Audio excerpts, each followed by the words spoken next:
আসসালামু আলাইকুম। কেমন আছেন সবাই? শুভ সকাল সবাইকে।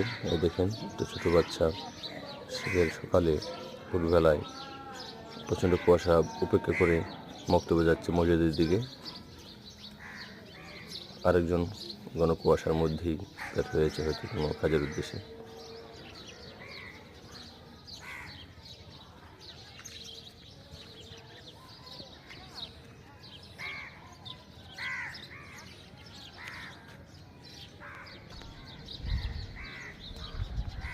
কুয়াশা বসে আজকে।